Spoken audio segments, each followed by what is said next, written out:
Okay, guys, I am reviewing SpongeBob again. I finally found the DVDs. I just couldn't find them from Christmas because I haven't really used them. I've been doing different stuff, and now I'm going to start reviewing those again. And I think I said this on Wrestling 1444, but I heard that this Psych comes out, the one on USA Network, and I'm going to review that. Um, and maybe more movies. Ted was on CM Brothers. I wanted to do that with Adam. But other movies by myself is possible, but Ted was not one of them. Any movie that's like that is gonna be with that. Uh, so this episode of SpongeBob is the 18th episode, and this episode is called Nature Pants, and this happened on September 11th, 1999. I thought it was 9/11, and that kind of would have been strange considering what happens in this episode, sort of. This episode was a little strange. It kind of starts out weird and kind of ends funny. And that's really what SpongeBob's really all about. So it starts out with SpongeBob at the Krusty Krab making a Krabby Patty, of course, and then when he flips one of the patties, it turns into a jellyfish, and then all of them turn, and it flies out the window. Then all of them turn into jellyfish and do the same thing. SpongeBob starts floating, going out the window. Then he himself turns into a jellyfish. So that's when you totally knew it was a dream. Then he was yeah. Then they all at the jellyfish fields, and then we hear Mr. Krabs calling his name out in the background, and I guess he's lighting the grill on fire, and um, so then Mr. SpongeBob doesn't know what to do. So Mr. Krabs has him use the fire extinguisher, and he throws the fire extinguisher at the smoke, and that makes it catch on fire. So then SpongeBob tries to blow it out. The fireman comes in, and he is doing the siren voice. Then he goes to spray the water, and of course SpongeBob's a sponge, so he's gonna absorb the water. Then he falls onto the grill, and then shrinks down, and he is all burnt, and it's tiny. So then Mr. Krabs has to scoop him up with a spatula, and he takes him into his office. He's wondering what's going on, and I guess that was like the fourth time he had to scrape him off or something. I guess he had like those 3 strikes, and I'm wondering what else he had to scrape him off of. The fryers, when you put the French fries in there, but they don't really have anything else unless they talk about the glow 2 more times. But that's the only thing I can think of. Oh, actually, wait, he might have to scrape him off the ice in the freezer. I have no idea what he had to scrape him off of. But then he's hit. Mr. SpongeBob's been thinking, and Mr. Krabs wants him to get him to think about work. So then his eyes are like out, because he's a crab, I guess. Like he's in a show, he could put his eyes out, I guess, any way he wants to.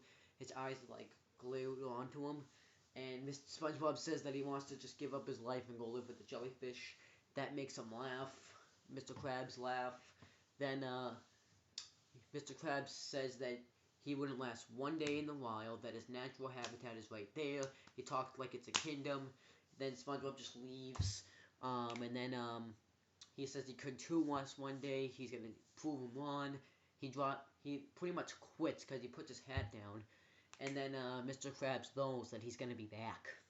So then we're at his house. Well, we're at outside his house. And he gives Squidward his can opener.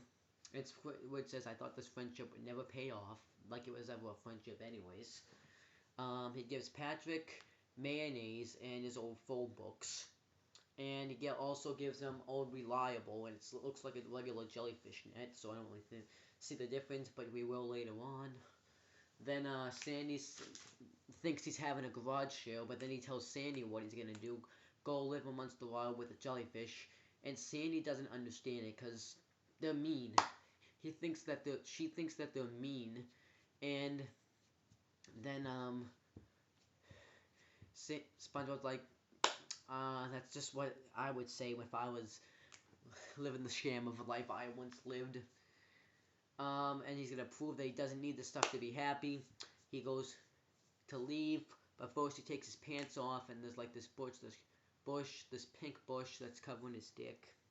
Yeah, they do a lot of those references. Um, then Sandy said he'd give him a week, and Squidward's just gonna give him 11 minutes. And Patrick just is sad, and he says he's sad. So then we're at Jellyfish Fields, and he says he's home. Then a green bush this time is covering his dick. Then the jellyfish kind of knock him down, and he tells him his brothers and sisters wait for me. Then he introduces himself to one of them, and he goes to shake his hand. Now his name is Jelly Bob. And then when he shakes his hand, it stings him because it's a stinger.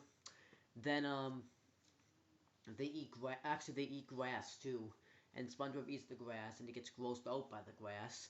So then he smells Krabby Patties. He goes to the Krabby Patties, and then this was like a setup to try to get him to come back home, but it failed because Patrick didn't make it believable because he just read a script off the paper, which is what I know I shouldn't be saying this since it's a non-wrestling account, which is what I think some WWE superstars do, just focus too much on the scripts, and that's exactly what Patrick did. And then when he was supposed to take a bite, he couldn't take it anymore. He says that he wants him to come back, and then SpongeBob says that he's not coming home. He says that Sandy misses him, he misses him, and he says even Squidward misses him. And then it shows Squidward having a party without him, so it doesn't look like he wants him to come back anytime soon. So then SpongeBob says that he's happy he's here, he's home, that this is his home now. Then Sandy's trying to pull him away. Then SpongeBob's doing like the thing that jellyfish do. When they go like this, I can't really describe it, but his arms are like wiggling, his legs are wiggling, he's really tall. So then they get scared by something, and it ends up being Patrick, and I would be scared too because he's fat. And Patrick says that if he can't have him as a friend, he's gonna make him a trophy. He even picked out a nice jaw for him. Then Patrick goes to catch him in the jellyfish net. He hides behind a rock, but it ends up being a big giant snail instead. Then Patrick goes to chase him, hides behind another rock. He can see him. A bush. Well, it wasn't bush. It was more like grass. But he can see him there. And then a second rock, he can see him there. Then he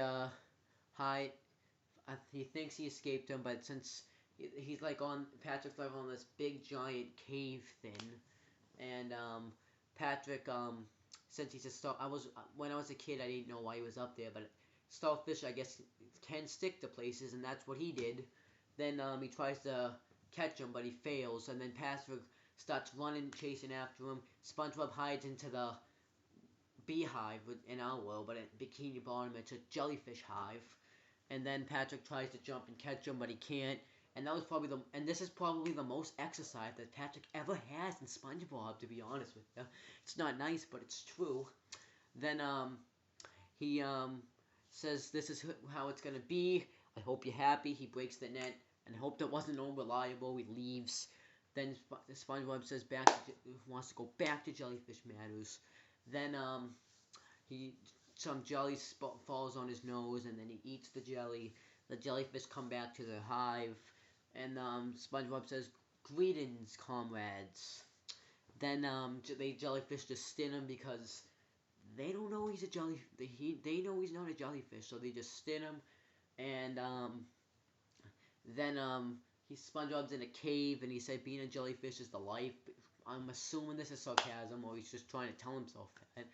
Then he grabs some algae and I don't know what it's called in the water. I'm just to say grass, and he puts it on him like a blanket. And I'm saying this because this is gonna come back to haunt him later. He's shivering. Then he feels itchy, and it ends up being poison sea urchins. So then he has to itch them off, and he uses like a big pointy rock to do that as well. He goes back to town, looks at everything that he had, the Krabby Patties, Sandy's Treato. Then he goes back to his house, and he said, "What have I done? I had a great life and friends," and he just gave it all up. So he pretty much says that this sucks. So then he opens the door, and I guess they were expecting him, so they all surprise him. And then he says that they're the best. He made a huge mistake. Please forgive him. Mr. Krabs Mr. Krabs says that tells him just have a Krabby Patty, and then he'll see him. And then I think Mr. Krabs is there just to get him back to work, because he just says, "I'll see you at work Thursday tomorrow morning." Then Squidward has him put pants on. They all group hug. Then they all get itchy, and I guess SpongeBob attracted poison sea urchins. And then it ends with all them itching and SpongeBob saying it is great to be home. And then that was it. So yeah, this was it was an average episode. I wouldn't say it was the best. It was an average though. This doesn't go in my line of favorite episodes. My favorite episode is still Pizza Delivery. My least though is still, what's it called? Oh, Leaf Blower. Leaf Blower was a piece of shit.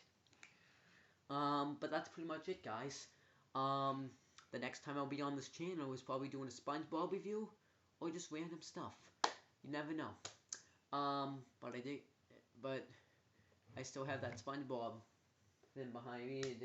I thought at the time I thought you'd be able to see it. Let me see if I still have it though. You can see it now. And that is definitely SpongeBob. And on Wrestling Fortune 44, I said he'd be the next WWE champion. Then it obviously didn't happen. I could put him in WWE 13 and make him a WWE champion. I might do that. That's pretty much it, guys. I'll be back some point in time.